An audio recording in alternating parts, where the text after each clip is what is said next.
اس قرآن کو سیکھنے میں اگر قیمت ادا کرنی ہے جان سے، مال سے، وقت سے، اس کو کر دینا ہے، لیکن آج دنیا ہمارے لیے آگے ہو گئی ہے اور قرآن پیچھے ہو گیا۔ اللہ کرے یہ قرآن آگے ہو تو پھر دنیا ہمارے پیچھے پیچھے بھاگے گی۔ قل، اے میرے حبیب صلی اللہ علیہ وسلم آپ فرما دیں، یا ایہا الناس، اے سب کے سب لوگوں، تمام لوگوں، پوری انسانیت، ان کن تم فی شکن، اگر تم میں سے کسی کو شک ہو، آج کے دور میں، پچھلے گزرے ہوئے دور میں، آنے والے دور میں، کسی بھی انسان کو اگر اس بات پہ شک ہو، من دینی، اس دین سے جو میں لایا ہوں اس قرآن میں جو میں لایا ہوں، فلا اعبد الذین،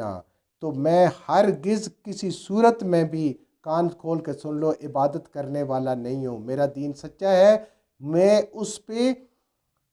اپنے خیال سے، اپنی حقیقت سے، اپنی سوچ سے، مرضی سے، ارادے سے اس پہ قائم ہوں۔ میں نہیں عبادت کرنے لگا ان لوگوں کی، تعبدون من دون اللہ، جن کی تم عبادت کرتے ہو، جن کو تم حاجت روا سمجھتے ہو، جن کو تم مشکل کشا سمجھتے ہو، اللہ کو چھوڑ کر، خواہ وہ بت ہے، کوئی روح ہے، کوئی فرشتہ ہے، یا کوئی جن ہے، یا کوئی بھی چیز ہے، کوئی بھی مخلوق ہے، اس کو چھوڑتے میں کبھی اس کی عبادت نہیں کروں گا، کیونکہ میرا دین سچا ہے۔ ولیکن، اور لیکن، اعبد اللہ، میں عبادت کروں گا، آپ صلی اللہ علیہ وسلم کریں گے، اور آپ کے راستے پہ چلنے والا ہر شخص عبادت کرے گا، کس کی؟ اللہ کی، اللہ کی عبادت کرے گا۔ اللہ وہ ذات ہے، یتوفاکم، جو تمہیں موت دے گی۔ اپنی موت کا تو یقین ہے کہ ہمیں اللہ نے ہی دینی ہے، وہ جو بھولے بیٹھے ہیں ان کو یاد کروا رہے ہیں کہ تمہاری موت تم نہیں ٹال سکتے ہو، جب اللہ کی طرف سے آ جائے گی تمہاری موت، اس کو ٹال نہیں سکتے ہو، تو وہ اللہ جو تمہیں موت دے گا، میں اس کی عبادت کرتا ہوں۔ اپنی موت کا تو یقین ہے رب نہیں دینا جتنی مہلت دی ہوئی ہے، لیکن تم بھی اس سے بچ نہیں سکتے ہو، یہ آ کے رہنی ہے۔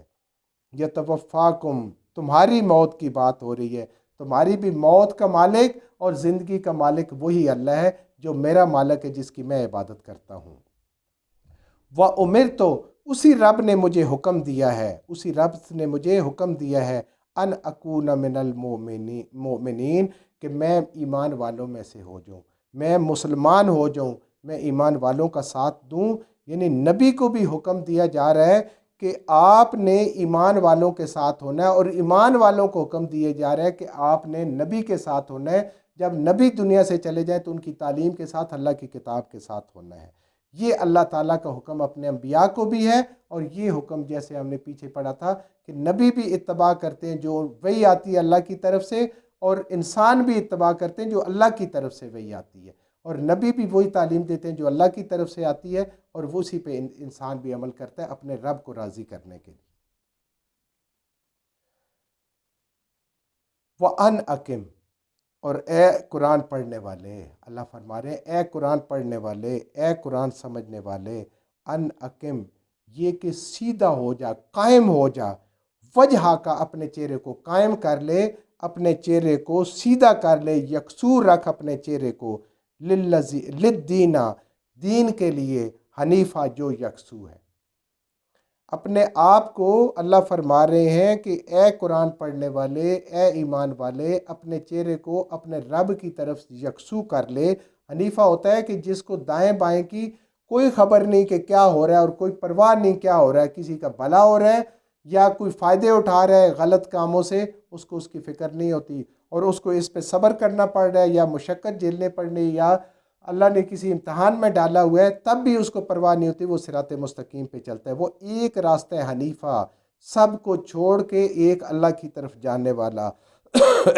وَلَا تَكُونَنَّ مِنَ الْمُشْرِكِينَ، اور اے ایمان والے، اے قرآن پڑھنے والے، مشرکین سے الگ ہو جا، شرک کرنے والوں سے الگ ہو جا۔ شرک کرنے والے تیرے دائیں بائیں ہیں، تو صراط مستقیم پہ ہے، تو یکسو ہے، ادھر جا، تمہاری چاروں طرف جو کچھ ہوتا رہے وہ ہونے دے، تو اس سے بالکل متاثر نہ ہو، اپنے دین پہ قائم رہ، اور اپنے بغیر ان پہ متاثر ہوئے اپنے دین پہ قائم رہ۔ شرک ہوتا کیا ہے؟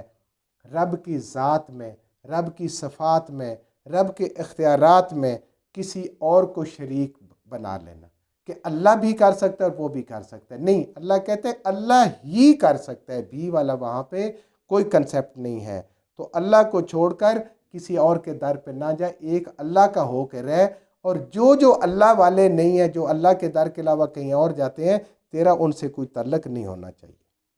اللہ کے حقوق میں، اختیارات میں کوئی اور شریک نہیں ہے، وہ یہ انسان کا عمل اور انسان کا عقیدہ ہونا چاہیے، تب انسان شرک سے پاک ہو سکتا ہے۔ یعنی زندگی کے راستے میں کہیں پہ بھی شرک والے ملے، اللہ فرما رہے ہیں وَلَا تَكُونَنَّ مِنَ الْمُشْرِكِينَ، نہ عرب والوں کے شرک میں شامل ہو اور نہ عجم والوں کے شرک میں شامل ہو، ایک اللہ کے ساتھ اپنا لو لگا رکھ۔ وَلَا تَدْعُوا مِن دُونِ اللَّهِ، اور ہرگز مت پکارنا اللہ کو،